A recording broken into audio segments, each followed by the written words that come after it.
that, I'm sure. She smiled at me on the subway. She was with another man, but I won't lose no sleep on that, 'cause I've got a plan.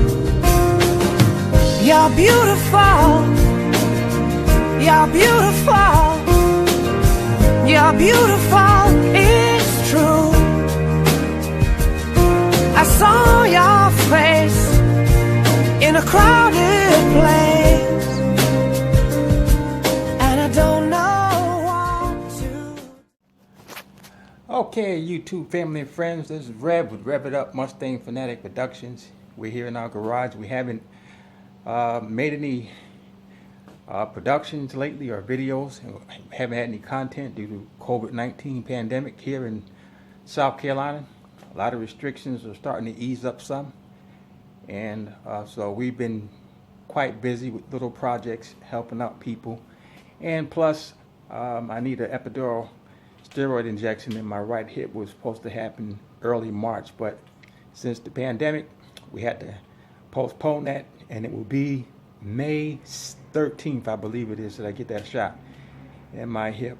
I have osteoarthritis, severe in the right hip, and hip dysplasia. It's very painful, and of course, as well as the back surgery.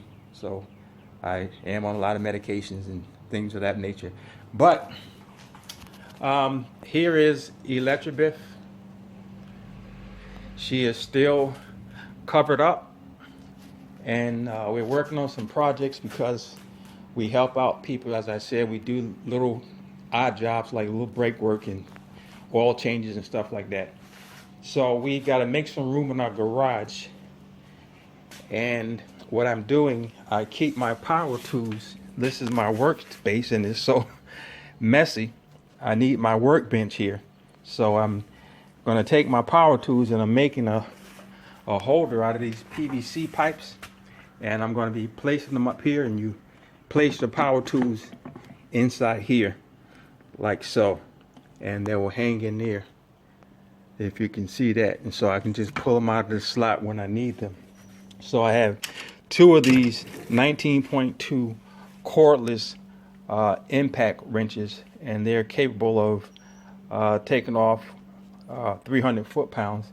And then I have my Black & Decker cordless 20-volt cordless drill screwdriver thingy, and I'm going to be getting a 3/8 impact ratchet.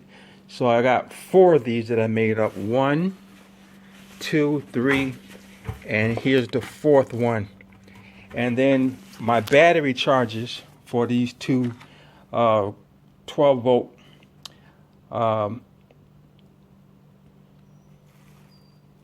impact 19.2 volt impact wrenches. Here's the 2 charges for it, and then I have the charges for that Craftsman is over here somewhere. Here it is. Then I have this little guy, very handy guy, and that is a cordless 3/8 hand ratchet. So we're going to be, I don't have nowhere to hang that, but this is lightweight and that can go anywhere. But we got a bunch of cordless tools that we're going to do. So but we're going to be working on the Mustang, and what I'm going to do, of course, I have 315s in the rear and 2 75s up front. They're staggered.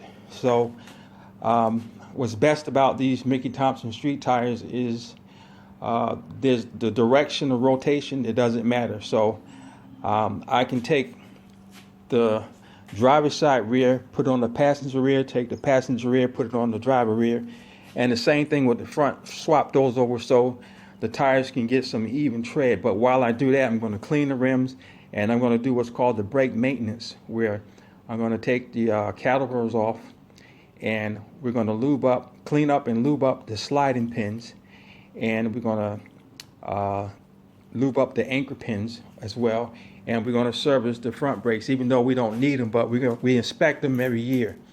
and that's what we're going to be doing, and we're going to show you that, and you'll learn how to do brakes on a 99 to 04 Mustang. It doesn't matter whether it's a Cobra or if it's a Mach 1 or if it's a Jack Rouse, if it's a GT. It really doesn't matter. The brakes are pretty much the same. So we have some videos of other brake jobs that I'll be showing you. 2008 Chevy Suburban and 2007 Toyota Corolla, and what other vehicle will we be doing? 2014 GMC Sierra.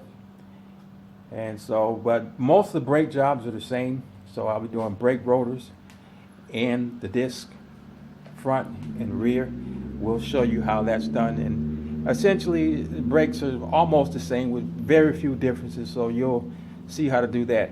But we'll have some Mustang contents coming up because this will be the first year that I'm going to be changing the oil on the electric vehicle, the 99 Cobra myself. I normally send it over to Ford, but we want to keep this thing coronavirus free. So we will change our oil ourselves and the oil filter when we do the rotation of the tires and do the brakes. So stay up tuned for that. And also today is May 1st. They loosened up some restrictions. So Southeastern Mustang Group, which I'm a part of, they may be doing some parades and some cruises this coming month. So we'll keep you posted on that. We will be in our cars and we'll be doing social distancing as the city guidelines suggest. So stay tuned. We'll keep you updated with everything that's going on. And you guys, God bless and have a wonderful day. Okay, YouTube family friends, we're back. This is the setup I was talking about. I painted the PVC valves black. You can see the cutouts where the power tool goes. And I hung them up under my rack here.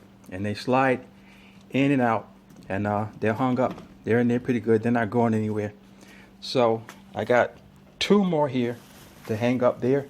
I'm going to clean this mess out in here. And these two charging packs are going to go up there.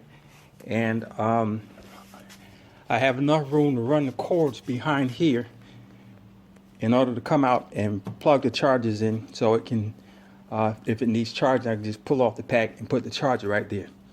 So that's one of the projects I was working on, to clean up some of this space. You'll see it, it'll get better. So hello YouTube family friends, this is Rev It Up Mustang Fanatic Productions. On today's video, you can see Electric, the 99 Cobra is covered up. This is probably like day 16 of the COVID-19 virus that is sweeping across the whole world. And she is covered up. It's also pollen season. All car shows, events, and everything has been canceled in the Myrtle Beach area. So not much to do on her. So she's just sitting under there until we want to do something with her. But today we got a 2008 Chevy Suburban 2500 LTZ, and we are doing the front brakes on this. So we'll show you how to do front brakes on this vehicle, but it's pretty much standard across the board with all vehicles, with very few similarities, less similarities I should say, and it's pretty easy to do. So we'll cut in and out and show you what's going on here. Okay, so we have safety first. We got wheel chocks in front and behind. We got a big 3-ton jack, and I got it up under the center support of the vehicle. The easiest way to check to see without pulling the tires off, if you can't see through the brake inspection, if the brakes are worn, I just get it off the ground and listen. And spin the tire, you can hear metal on metal. So right there, you know that them brakes are worn. Either it's probably the inner brake pad mostly. This side, you can hear it barely. It's a little squeak every now and then. But the other side, you hear it much greater. So that's how you can determine one way if you need brake pads on the vehicle, and you can do the same for the rear. Just jack the rear up, roll the tires, and you'll begin to hear it squeak. Or you can take it for a ride. If it decides to squeak, you can kind of basically figure out if it's the rear or the front. But this is just one of the ways you can do it. Safety is first and foremost. So you can see I got my jacks under here, and these are 3-ton jacks as well. So the weight is actually sitting on the 3-ton jack stands, and my hydraulic jack is basically just holding the deer with pressure. So most of the weight is on the jacks. Better be safe than sorry. Okay, what I like to do when I get the center cap off and I break the lug nuts and get them off, since this particular rim is a universal rim, so it fits many different styles of vehicles with the lug nut pattern, what I do, so it's easier to get on, the top stud I put a 1 on it, the bottom stud I put mark here and here. That'll let me know that if the rotor spins, I can put it back in the right location. And then I mark where each stud is around the rim with a black marker on the rim like this. So when I go to put the rim back on, I don't have to sit here and fight and wonder what way it goes. See, I have my black marks. My black mark there. My black mark there. Here. My black mark here. Here. Here. And there. And once again, I put 1 mark on the outside of the stud up top. 2 marks here. 1 here and 1 on the outside to let me know that's the bottom mark, so I don't have to fight this thing when I'm putting it back on. Rolling this, I can tell that this rotor on the inside is going to be worn. I can feel grooves on it. So that inner brake pad is going to be the worst. So the brake caliper bolts here and here, and that's a 3/4 inch. So I already got them loose. And then you just pull it out.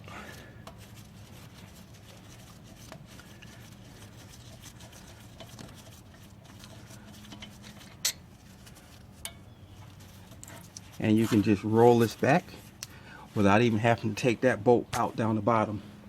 And there are the brake pads. And like I said, the inner pad is the one that was going to be the worst. When I rolled the wheel, I heard them spinning. And it is down to the very metal. So there you have it. And they just slide right out through these tangs. Very simple, nothing hard at all. And this is worn too. But the back of this right here, you can see how scarred up that is. I mean, those are deep grooves. But she can live with this. And it's just going to take the shape of the brakes, or they can go ahead and buy a new rotor if they wish. It's just up to the individual. And to change the rotor, all you would do is just take this caliper off and take the brake caliper holder off. There's 2 screws back here that takes the brake caliper off.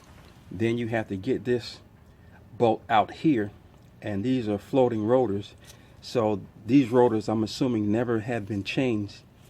And then you would just slide it right off of the hub, and you'd be able to change the brake rotor. Now these are what's called dual piston brakes. A big Suburban 2600 like this, they need some big stopping power. So you got, instead of 1, I just called out what it was, instead of one piston, you have two pistons that react. Now, I do have a dual piston tool to push the pistons back in so we can get the new brakes on. And I'll show you what that looks like. It's a very simple one, and this is a nice way to change the brakes for the simple reason you don't take this bolt out and hold and have this up here. This line, this brake line, is not twisted. There's no stress on it, and you don't have to worry about the caliper being in the way. Now this is my dual piston retractor tool here to push the pistons back inside the bore, and all you do is just slide it inside here like so, and then you just turn the ratchet and do like that, and you can see it's pushing the calipers in as we speak. I love this because it's not much work that needs to be done. Now some people open up the brake chamber where you put in the brake fluid, and they would drain the fluid, or they would just open the cap up. But if you open it, I would recommend draining some of the fluid out with the little hose or something that sucks it out. Or you can just leave the system closed, and what's going to happen, you're going to push this fluid back through the lines and into the reservoir. I take my time doing it, so you're not putting an excessive amount of fluid rushing through there, and so you can do it that way. And you just take your time, you know, take about a 30-second, 40-second break, and then do another little squeeze, and you just continue doing that until all of them is in there. And that's all you would have to do. So I'm not going to record that process because you see how that's done, and we'll pick up on this later. Okay, so my dual piston retractor tool, we have the piston pushed all the way back in the brake caliper, and it's a ratcheting type, so we just want to just release the ratcheting mechanism to go the opposite direction, and we loosen it, and then we pull it out. And then all you take and do is just spin these until they go all the way back down in place for the other side. You don't have to ratchet it. It's quicker to just spin them in like that. Well, I spent that in the wrong direction, but you just spin them back in like that, and you get them back even. And now I'm going to leave this like this and go over to the other side and do the exact same thing. Take the wheels off and get this done, and because I gotta wait for the brakes to get here. It's the reverse of taking them out. Nothing really to it. It just goes in that pin right there, and then the bottom one clicks in there, and you push it in, and you just push the brake caliper back on, tighten these bolts down, put the wheels back on, and you want to tighten the wheels to 105 foot-pounds to 130 foot-pounds. This is a big truck, so I'm gonna go with about 130 foot-pounds. Normally it's 105 foot-pounds on passenger cars, so these big heavy-duty trucks, we're gonna torque it down pretty good. All right, thanks for watching. Have a blessed one. Rev it up, Mustang Fanatic Productions.